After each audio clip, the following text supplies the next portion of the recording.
I'm the youngest. I didn't know that. She said, think about it. Therefore, I thought about it. My mom, let's get to know my mom. She was born in 1926.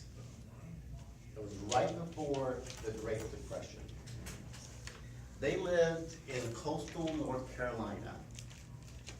They were sharecroppers on tobacco farms. So she picked tobacco, put it in the barns to dry out. You know what a sharecropper is? They do all the work and get part of the crop, but they make no money at all. They just get a share of the crop and then sell the crop. And her family, there were 11 kids. Wow. And she was the middle one because you're a sharecropper, you need lots of labor to work those tobacco fields and the farms. I remember Christmas one year, we were getting presents, all that jazz.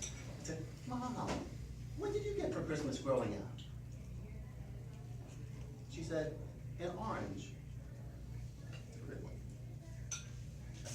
This is not meant to be depressing, by the way. This is not meant to be depressing. An orange. Okay, that's interesting. Now, you could call that family just a very poor white family. And even that wouldn't be true because my grandmother, her maiden name was Lydia Barefoot. So she was half Indian. And my mom was a quarter, so I'm an eighth. Back then, you didn't want to be half Indian. You were a half breed. So they weren't even poor white people. They were poor mixed people. It's kind of crazy. Survival mode? You think she was in survival mode? I think so. Let's fast forward to 1959, a glorious year. Ike was president. We liked Ike.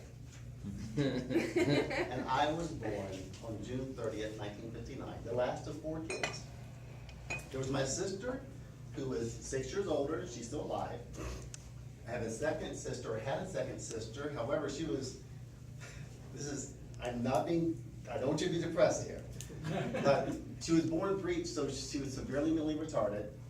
Right? Actually ended up living in Sunland in Gainesville, which is why I don't like the University of Florida, I think. Main reasons, it's depressing.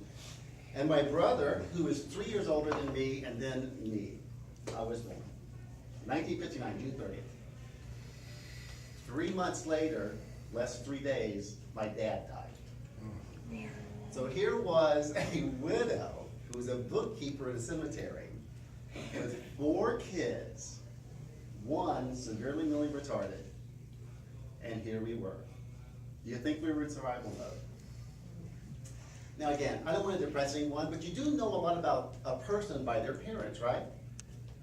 I'm sure Reed's parents were a real trip. Right? and we know about Scott's parents, because he's very vulnerable and telling us about that. And I'm being vulnerable now, and I hate being vulnerable. I don't like being vulnerable at all, as you probably know. In any event, why did I tell you this story? Because I did come to realize, by thinking about it, that we were in survival mode. And also, I developed from that upbringing certain money scripts. You know what a money script is, or any script? A script is something you simply read. Like if you're an actor, you read a script and you do what's in the script. Well, we have scripts in our head going on all the time that we aren't aware of, right?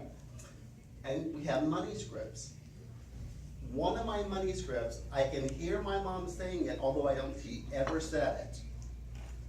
You should only make as much as you need. I was so ashamed thinking that for so long. I mean, I'm a freaking CPA. You know, I should not think that way. So now I am very vigilant to be aware of it and to not be ashamed of it. Like I said, she never actually said those words, but I hear that going on all the time. I need to really be on guard about it. We all have scripts going on, and some can help us, and some can harm us. For example, if you're born into a very rich family, you probably don't think the same way I think. But you may think things that are really just as hurtful to you, not productive. You know what I mean?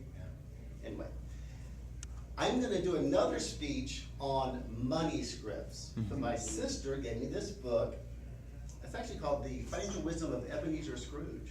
And it's how Scrooge thought about money in some very bad ways, and it didn't help his life, and how Bob Cratchit thought about money. And we think of him as the good guy, humble. He had terrible thoughts about money. It was not good for his way of life. Therefore, he stayed poor. So, therefore, I hope you are not depressed.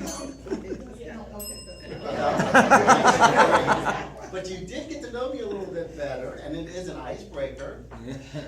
And we will learn more in a few weeks. Once I get back from Minnesota, we will learn more about money scripts. But in the meantime, think about that.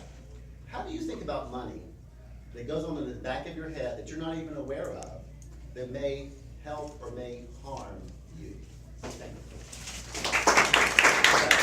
you.